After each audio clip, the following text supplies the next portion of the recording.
Kemarin tanggal 15 Agustus 2022, Kamarudin Simanjuntak, pengacara keluarga Brigadir C, memberikan kesempatan kepada Ibu Putri Chandrawati supaya minta maaf dan mengakui kesalahannya. Kamarudin Simanjuntak menunggu sampai pukul 24.00 tadi malam. Ternyata Ibu Putri tidak ada itikat baik. Pada hari ini Kamarudin Simanjuntak bersama dengan tim mendatangi Bareskrim Polri untuk mendesak penyidik agar Ibu Putri Chandrawati dijadikan sebagai tersangka, dan juga semua orang yang terlibat skenario merusak TKP, petir yang menyambar CCTV, segera jadi tersangka. Itulah harapan daripada pengacara keluarga Brigadir C.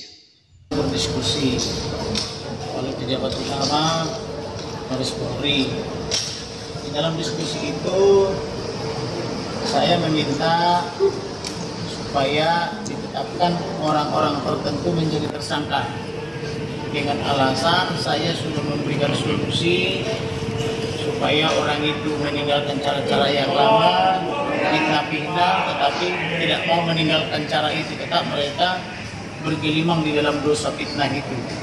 Oleh karena itu saya bilang, kesabaran kita sebagai penasihat hukum sudah selesai sampai jam 24 tadi malam, maka kita minta supaya orang-orang yang terus menggali kebohongan untuk menutup kebohongan itu segera tersangka demi kepastian hukum dan keadilan. Itulah intinya. Siapa aja itu Bang maksudnya Bang? Siapa aja Pak? Salah satu diantaranya itu Ibu Putri. Karena Ibu Putri ini selama ini kita pahami dia orang baik, tetapi rupanya pergaulan yang buruk merusak kebiasaan baik. Karena dia belum berada di lingkungan yang buruk, hati dan pikirannya dipengaruhi oleh yang buruk, sehingga dia terus berperan di dalam kepura-puraan, tergoncang, depresi dan sebagainya itu. Tetapi di sisi lain dia sehat.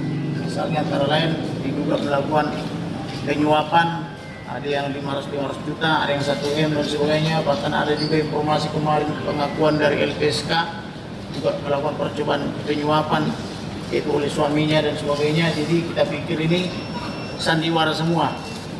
Kemudian sudah saya analisa juga percakapan WhatsApp beliau dengan almarhum maupun dengan adik almarhum, tidak ada perbuatan pelecehan itu dari awal, sudah kita yakin. Oleh karena itu, karena saya sudah berusaha menolong dia, bahkan saya kepengen bertemu sama Ibu Putri ini, tetapi dia tidak mau, terus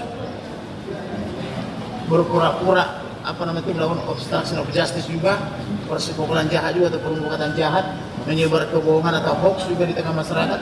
Maka demi kepastian hukum, saya minta supaya Ibu Putri segera ditetapkan tersangka. Demikian juga yang lain-lainnya itu yang menghalang-halangi penyidikan maksudnya, yang merusak barang bukti, yang menyembunyikan barang bukti juga harus segera dijadikan tersangka, jangan hanya dikenakan kode etik. Itu intinya. Hasil koordinasi dengan penyidik tadi gimana Bang, dan apakah ada kepastian gitu penyidik juga akan manggil PC?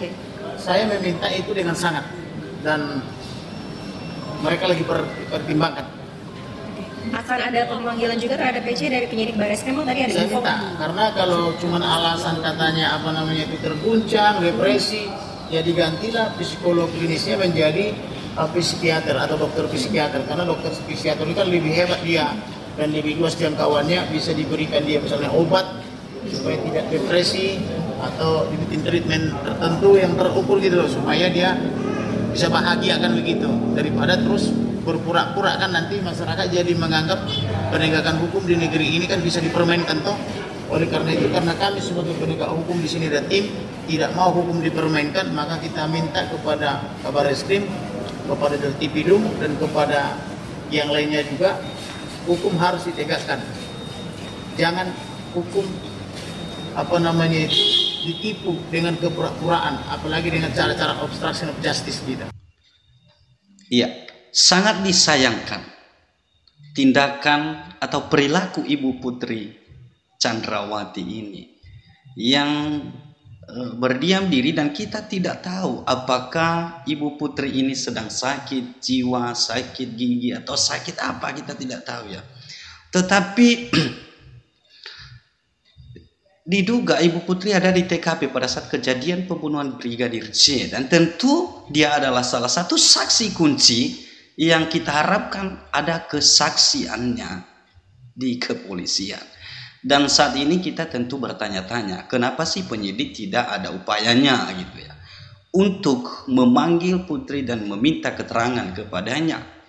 Apakah kemudian penyidik kehabisan akal? Atau mungkin tanda petik ada sesuatu? Kita berharap tidak demikian. Tetapi kalau memang Ibu Putri sakit, ya segera diobati dong. Kalau sudah sehat, segera diperiksa.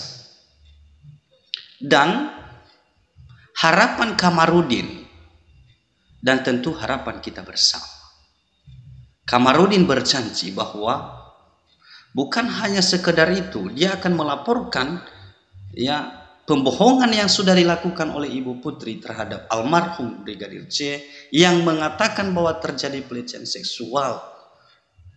Ya, walaupun itu penyidikannya sudah dihentikan. Ya, tetapi tetap saja ya itu adalah pembohongan karena yaitu tidak benar, ya kan? Kemudian mereka juga bertahan bahwa ada tindakan almarhum yang merusak harkat dan martabat keluarga. Ini adalah pengakuan Verdi Sambo. Namun terjadinya bukan di Duren 3 tetapi di Magelang. Kita tidak tahu.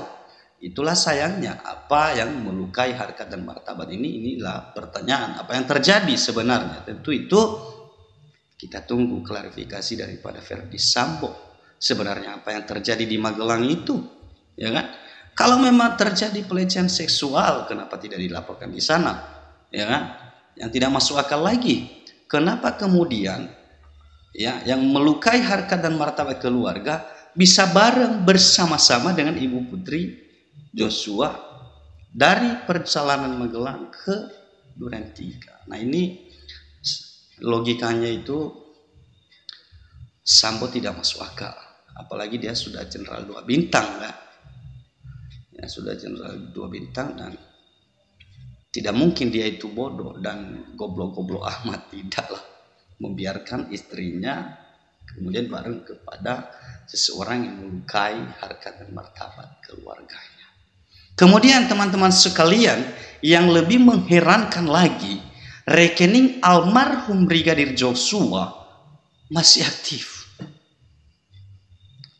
Menurut keterangan Kamarudin Simanjuntak bahwa tanggal 11 ada terjadi transaksi. Transaksi itu keluar dari rekening Brigadir C sebesar 200 juta, bukan main-main. Nah, dan diduga dilakukan oleh salah satu tersangka. Dan kita tidak tahu siapa tersangkanya ya. Ini kemudian harapan Kamarudin Simanjuntak yang meminta kepada penyidik untuk melibatkan PPATK untuk ngecek semua rekening ajudan-ajudan ini. Ya. Dan lebih tegas Kamarudin mengatakan bahwa rekening Brigadir C dan juga HP, laptop ini sudah dicuri oleh tersangka katanya gitu ya. Kalau begitu mereka memanfaatkan rekening itu sekarang ini untuk transaksi.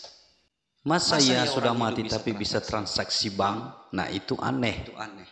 Nah, seperti saya katakan yang lalu-lalu, ada 4 rekening daripada almarhum ini dikuasai atau dicuri oleh terduga Verdi Sambo dan kawan-kawan. Handphonenya, ATM-nya di 4 bank, kemudian laptopnya merek Asus dan sebagainya. Ternyata benar seperti saya katakan kemarin, dilibatkan PPATK. Mengapa ada transaksi sedangkan orang sudah mati kan begitu. Tadi terkonfirmasi sudah memang benar apa yang saya katakan itu benar bahwa tanggal 11 Juli 2022 itu masih transaksi orang mati mengirimkan duit. Coba kebayang nggak kejahatannya? Orang mati dalam hal ini almarhum transaksi uang itu duit ke rekeningnya salah satu tersangka ajaib ke itulah Indonesia. Apa bang perkembangan dari upaya keluarga memulihkan nama almarhum? Saya sudah minta Presiden dalam rangka upacara 17 Agustus 2022 atau memperingati 70 tahun Indonesia merdeka. Presiden minta supaya merehabilitasi nama baik daripada almarhum dan keluarga. Saya sepakat dengan Kamarudin Simanjuntak bahwa yang menguasai rekening almarhum Brigadir J ini adalah si tersangka. Nah, tentu si tersangka ini entah siapa gitu ya. Nah, teman-teman bisa berikan komentar ya bagaimana opini teman-teman terhadap kejadian ini. Tetapi yang jelas bahwa jangan sampai orang sudah meninggal dan hak-haknya apa yang menjadi miliknya masih juga dikuasai dan dipermainkan oleh si tersangka. Kita minta kepada Polri, terlebih kepada penyidik dan tim sus untuk terus menggali informasi, mengumpulkan bukti-bukti nyata supaya semua ini bisa terang benderang dan juga rekening ini, laptop, HP dan sebagainya segera mereka temukan karena ini sangat liar isunya. Ya, kalau polisi tidak sanggup sampai titik ini, aduh, alangkah lemahnya kepolisian kita. Tetapi kita harus percaya bahwa Polri kita adalah orang-orang yang profesional, orang-orang yang mampu melakukan pekerjaannya dan membangkitkan kembali kepercayaan masyarakat kepada Polri supaya kasus ini juga bisa terang menerang dan membuat kita masyarakat Indonesia yakin kepada Polri.